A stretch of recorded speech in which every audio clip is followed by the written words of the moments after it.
Ġurnata ġdida storja oħra ta' problemi serji li qed jaffaċċjaw l-Awċin fis-settur tas-saħħa. Hekk kif kien imississa illi CT scan fl-Isptar Ġenerali ta' Għawdex tispiċċa bil-ħsara.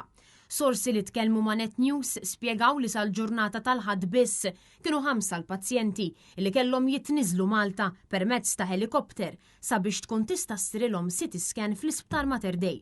Dan ifisser illi l-Isptar Ġenerali ta' Għawdex għamel perjodu twil ħafna mingħajr helikopter, mingħajr anastetista u mingħajr infermiera tal-emerġenza. Din l-istess CT scan li attwalment hija bil-ħsara hija l-istess waħda illi l-Prim Ministru ħabbar b'tant pompa lura fl-10 ta' Jannar tal-2025. U ċoe, ftit aktar minn sena ilu, fejn mal-ġurnalisti kien iddeskriva din is-CT scan bħala state of the art u li bħala sa dak iż-żmien fl-Ewropa kien hawn biss 12 waħda. Dan għaliex is-CT scan skont il-Prim Ministru Robert Abela tuża l-intelligenza artifiċjali sabiex id-dijanjosi tal-pazjent tkun aktar preċiża.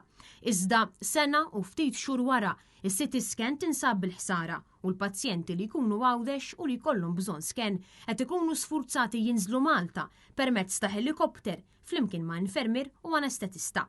Sa issa, minn informazzjoni li waslet għand Net News jirriżulta illi kienu propja 5 it-total ta' pazjenti illi kellhom jitniżlu Malta, xi ħaġa li bla dubju qed tkun ta' skumdita kbira fuq il-pazjenti u li qed titfa' pressjoni addizzjonali fuq l-Isptar Ġenerali ta' Għawdex.